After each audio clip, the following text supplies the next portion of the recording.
गुमुति त्रिपुरा अमरपुर बखाक्सनि बिसिंगो खबजाक कृषि विज्ञान केन्द्रनि लुआ जुमुंबाय सांग्रं सालो कृषि विज्ञान हाबानगो कायसा पान्दानि बिसिंतै हकबार खानेरंनो हकबारनि सामुंगो सामुंनांनाय मानेखनि बागजाका कृषि विज्ञान केन्द्रनि बखाक्तै अ मानेखनि बांमा पान्दाओ मानजाका हास्तेनि हकबार तांबेदेगनि मंत्री रतनलाल नाथ अमरपुर कन्स्टिट्युएन्सिनि एमएलए रंजित दास करबुक कन्स्टिट्युएन्सिनि एमएलए संजय मानिक त्रिपुरा नगर पंचायत चेयरमैन विकास साहा बीएससी चेयरमैन रविद्र जमातिया पंचायत समिति चेयरमैन सुचित्रा दास खुबै खुबनि नांनायसुनै आदंरो हकबारनि मानेखनि बांमनो कितिंगै कक लामबो ओंखा अ कक लामो कक नारथानि हकबार तांबेदेगनि मंत्री रतनलाल नाथ साका ताबुनि हापां हकबार खनेरंनि आजुमुं बेलेखेनो बांग्रि रेखा जत बेरे मनो जुबासुनि याकबार गयतंगो ताबुनि हापां खनै साका हकबार तांबेदेगनि मंत्री रतनलाल नाथ কৃষক সম্মান নিধি কতজন পাইছে ত্রিপুরাতে 2,76,824 জন পাইছে।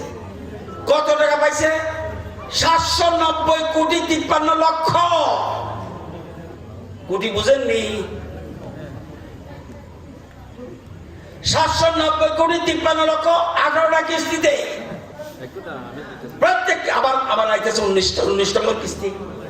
অর্থাৎ তাদের আয় বাড়া এবং প্রিমিয়াম ওই যে ফসল বীমা যোজনা আগে একখানি ইন্স্যুরেন্স করতে কত টাকা লাগতো?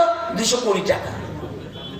আমরা যে বললাম না কৃষকরা করতে 200 কোটি টাকা দিব, কৃষকরা মাত্র 10 টাকা পার কানিতে দিব আর 210 টাকা আমরা দিব। এই মুখ্যমন্ত্রী ফসল বীমা যোজনা প্রকল্প আমরা করছি। পরপরই আইয়ে তারা বারবার আসবে না, এই জন্য আজকে মিটিং ফাইন্যান্স কমিশন। তো আমাদের বিশ্বাস আগামী দিনে আমাদের দেশের প্রধানমন্ত্রী চাইছে একবার শ্রেষ্ঠ ভারত, আমাদের রাজ্য সরকার চাইছে, আমাদের মন্ত্রিসভা চাইছে যে এক ত্রিপুরা শ্রেষ্ঠ ত্রিপুরা।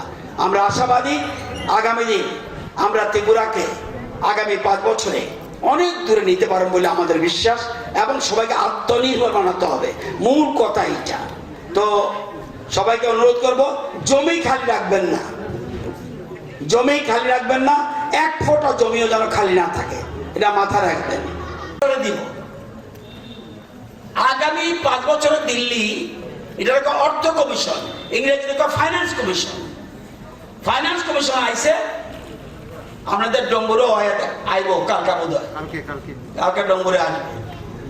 ফাইন্যান্স কমিশন সবচেয়ে শক্তিশালী, টাকা দ্বারা দেয় এক এক রাজ্যে যে কত টাকা লাগবে। আমাদের কৃষি, আমাদের বিদ্যুৎ, আমাদের শিক্ষা, আমাদের ফ্লাড, আমাদের বিভিন্ন কারণে যে অনেক সময় হয়। আগামী 5 বছরে কত টাকা লাগবে ত্রিপুরা, এই জন্য মিটিং হয়েছে, এই জন্য মন্ত্রিসভার লোক আজকে বইছে, এই জন্য হঠাৎ করে প্রোগ্রামটা হয়। আমি সময় মতো আইতে পারি নাই, সেই জন্য আমি আপনাদের কাছে দুঃখ প্রকাশ করছি। দল যার সিপিএম করো ইচ্ছে মতো, তীব্রমতা করুক, আইপিএফটি করুক, কংগ্রেস করুক, বিজেপি মনে করে আগে উন্নয়ন।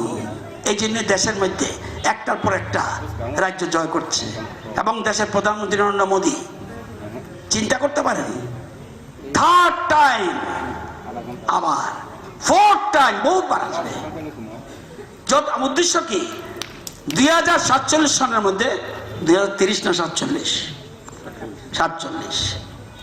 2047-এর মধ্যে পৃথিবীর মধ্যে আমরা শ্রেষ্ঠ দেশ হিসাবে যাব, এই জায়গায় যাচ্ছি।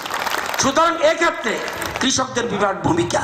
আর কৃষি মাত্র ধান লাগানো না, কৃষি অ্যালাইড সেক্টর, কৃষি হটি মানে সুপারি, নারকেল, ফুলকপি, বাঁধাকপি, কৃষি হটি, পশুপালন, ফিশারি, এগুলি সবটা হলো এগ্রিকালচার। এই জন্য কিছু না পারেন আম গাছ লাগান, কাঁঠাল গাছ লাগান, কচু গাছ লাগান, যা ইচ্ছা প্রোডাকশন হইতে হইব। আপনি যদি আত্মনির্ভর হইতে হয় তাহলে প্রোডাকশন করতে হইব। আমি বেশি সময় নেব না, তো মার্কেটে যা আছে এতে বেশি দাম দিয়া যাতে কৃষকদের পকেটে পয়সা যায়। ন্যূনতম সহায়ক মূল্য ধান আপনারা জানেন, কৃষি নিয়ে এখন পর্যন্ত কতজনকে দিছি? এই 7 বছরে 3,72,183 জন। ওই এখনো ফর্ম আছে, গতকালই আইছে।